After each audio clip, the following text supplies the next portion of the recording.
of Jerusalem, a man named Sophronius. By the way, a Christian Arab, a loyal Roman citizen, indicates he's willing to negotiate, but only with Umar ibn al-Khattab, the Caliph. Sophronius comes out of the gates weeks later to meet the Caliph because he sees the Caliph's army arrive. And as he's approaching, he sees a man leading a camel at the front of the army. The Arab army is being led by a man leading a camel with a man on the camel. So Sophronius, he's got a giant red hat, because he's also a cardinal, right? He's got gold tassels, actual gold, hanging from his hat. He's covered in gold jewelry. He's wearing red robes. He's covered in perfume. He's on a lectica. The lectica was the couch that the Romans would ride, and then they'd have like 4 or 8 men, depending how big it is, carrying it. And then he has 2 men, one on each side, fanning him. Of course, right? That's what Jesus would want from his bishops. And he comes up to the guy on the camel, and he says, where's the Caliph? And he goes, no, I'm the Caliph. And Sophronius goes, you've just conquered Iraq and Syria and all of Palestine minus Jerusalem. How is it you're so poor? And the Caliph goes, well, why would I collect wealth? We're not doing this war because I'm trying to plunder anything. I'm a humble man with humble needs. I just need good meal. And then Sophronius goes, why aren't you riding the camel? And Omar goes, that's my servant on the camel, and we take turns so that neither one of us gets exhausted. At this point, Sophronius is like, oh, what? Who just conquered us? And so Sophronius gets off the lectica because he's shamed off of the thing. And he says, okay, I want to talk to you about our surrendering the city to you. Umar ibn al-Khattab says, why don't we do this? All Roman politicians leave Jerusalem. And you can take anything you can carry.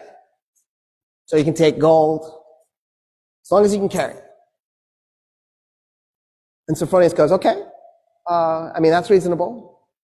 That's actually more than reasonable. I just assumed you'd enslave them and take their gold.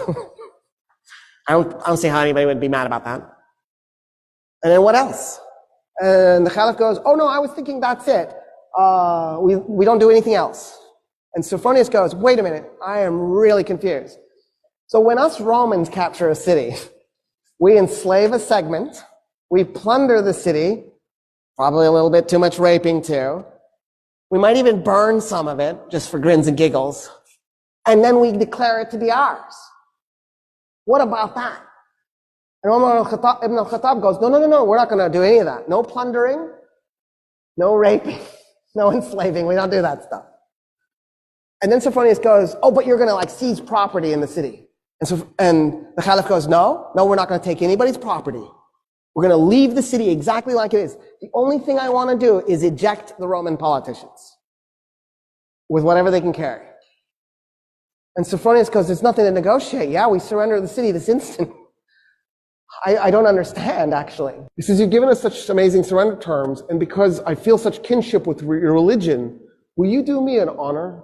Will you come to my church and pray in your Muslim way next to me as I pray in my Christian way?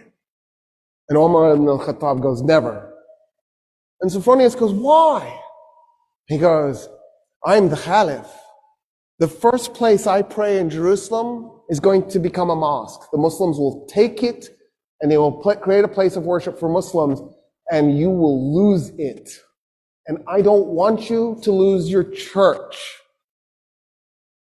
And Sophronius goes, okay. What if we find an empty piece of Jerusalem and we just pray there? And Umar ibn al-Khattab goes, yes, I accept. An empty piece. Something that nobody owns. So they go and they find an empty lot and they pray. The Archbishop in his Christian way, the Caliph in his Muslim way, side by side. It is a mosque today, that spot.